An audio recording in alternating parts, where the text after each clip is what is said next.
Hi. Before going to video, please subscribe to my channel for more interesting stuff.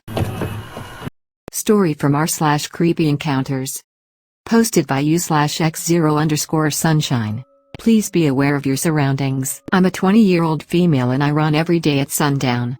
My boyfriend has recently started joining me. Today, he got a bit ahead of me. I had noticed this Jeep passing a couple of times but thought nothing of it as we live in a college student-populated apartment complex. Figure dude was lost. The Jeep passed a third time, raising my suspicion. As we're turning into our apartment complex, he and I got to goofing off and he runs ahead. The guy in the Jeep pulls into the complex and up next to me. Now please understand, I'm a 5'3" Hispanic/white woman in a crop top and shorts. I'm an easy target. He starts a conversation with me, cutting his sentence off and driving off as he notices my boyfriend walking towards us from our apartment. We're going running again tomorrow. I'll keep you updated. Story from r/creepyencounters. Posted by u/OureenTD.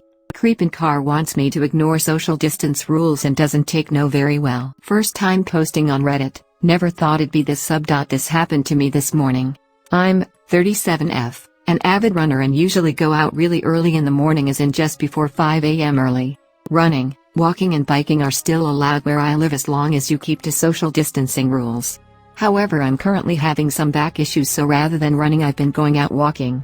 This morning I walking around and it's about 6:10 a.m. when I notice this car driving up to the intersection I am just passing. I noticed it because one, driving is only allowed for essential things, work, going to the store and to help others in need, so on a Saturday morning at that time there aren't many cars driving around, and two, because the music in the car was loud enough I could hear it over my headphones. I don't pay too much attention and just turn the corner and keep walking. Suddenly that car comes driving right beside me to the left with the passenger side window down. The driver starts talking to me in English. I don't live in an English-speaking country, so that is a bit unusual. At first I don't hear him well and I think he might be asking for directions, as that is pretty much the only reason people from driving cars usually talk to me. However, he is asking me if I'm okay, as my back issues has me limping a bit. I tell him I'm fine and I'm out for a walk getting some allowed exercise in. He keeps trying to get me to come closer. There's a parking lane and bike lane between me and his car. While I do get a bit closer, so only the parking lane is between us, he keeps insisting I come even closer because he wants to shake my hand. I flat out tell him no, I don't want to shake his hand. We're in the middle of a pandemic, this is not allowed. And when he keeps on insisting, I just tell him I want to get on with my walk and I just walk off. Within a few seconds he drives past me shouting at me to die like an ugly fish. I actually had to ask him to repeat himself just to be sure I heard that right. He did and I did. He then turned the car around and drove in the other direction. I finished my walk and got back home, but I was aware of every passing car I heard coming until I made it home. The only reason I didn't freak out too much is because while we were talking I was only a few houses away from the local bakery where the delivery van was unloading, so I knew at least 3 people were nearby. I was fairly close to my parents' home and just around the corner of a walking path that leads to my apartment block where he wouldn't be able to follow me with his car, and that's fairly covered from view off the street, so he also wouldn't be able to know which of the 6 blocks I'd have run to. And as a runner I'm fairly sure I'd have outrun him, mostly because he was also still in his car with his seatbelt on. I've lived here for years and been doing this early morning running thing for quite a while now, and I've never felt unsafe in my neighborhood at all. Nothing really happened today either, but I think I'm going to be just a bit more vigilant the next while. Sorry for any language mistakes, English is not my first language, and if the story is a bit disjointed, I'm not much of a storyteller either. Edit to fix some spelling mistakes. Edit 2. I live in a country with very strict weapons laws. Everything that can be considered as a weapon is illegal to carry around. Even something as simple as a pen, the moment it's used as a weapon it becomes an illegal weapon and could result in serious legal problems. Story from r/creepyencounters. Posted by u/Valetius. Guy in my apartment elevator. This happened about 2 years ago. I lived in an off-campus apartment near my university with my best friend and another roommate. We're all girls and we're all 20 years old at the time. The apartment complex was in a pretty sketchy area with the occasional break-ins and stabbings. We lived on the 3rd floor, the hallways were open air, and to get it you needed a fob to open the gate, then a key fob thing for the actual apartment door. People would occasionally leave cinder blocks/rocks to prop the gate open when taking the trash out, and I even had a crazy ex-hope they gate once, so it wasn't very secure. One night, I get into the elevator with my boyfriend to go up to my apartment. Already in the elevator is a man who I don't recognize and is clearly not a university student. The way he was dressed didn't stick out, but he was standing near the buttons without any of them being pressed. My boyfriend pressed ours, then stepped back. The man still didn't press any, and kept turning back to eyeball us. He gave me the heebie-jeebies from his demeanor, but I didn't want to judge him in case he was just awkward. When we get to my floor, we step out, and the man follows. We turn down the hallway, and he goes the other direction. I mention this encounter to my roommates and speculate he may be buying drugs since we knew a drug dealer lived down the hall and the man smelled like weed, and brushed it off. But I remembered he didn't even press the button to that floor yet still got off.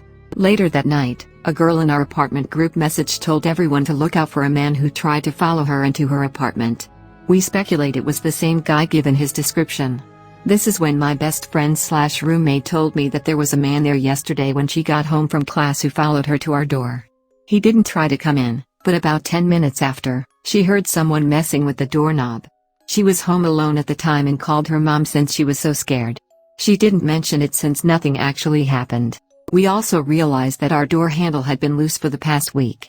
We noticed it before, but didn't think anything of it until after the other events. It was like someone tried to unscrew it. They were unsuccessful, but it was still loose. I'm just glad my boyfriend was with me in the elevator when we encountered him. I was dramatic and told him I could have been assaulted or hurt by the man, which my boyfriend brushed off. I was pissed that he didn't take me seriously since he grew up in a very nice area and I did not. We reported it and luckily moved to a safer location the following fall.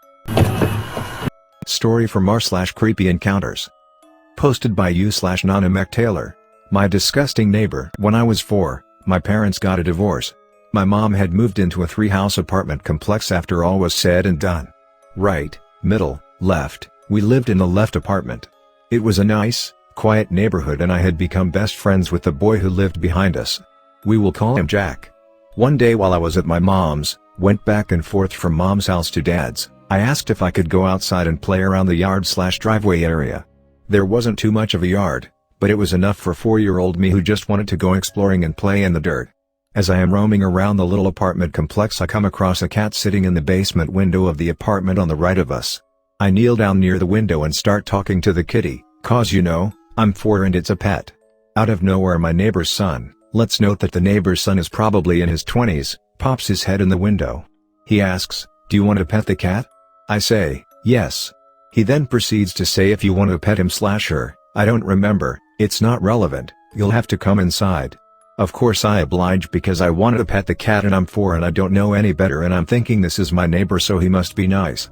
Not sure if I've blocked this part out of my memory, or if I blacked out, but the next thing I remember is being completely naked, laying on my stomach, with socks stuffed in my mouth.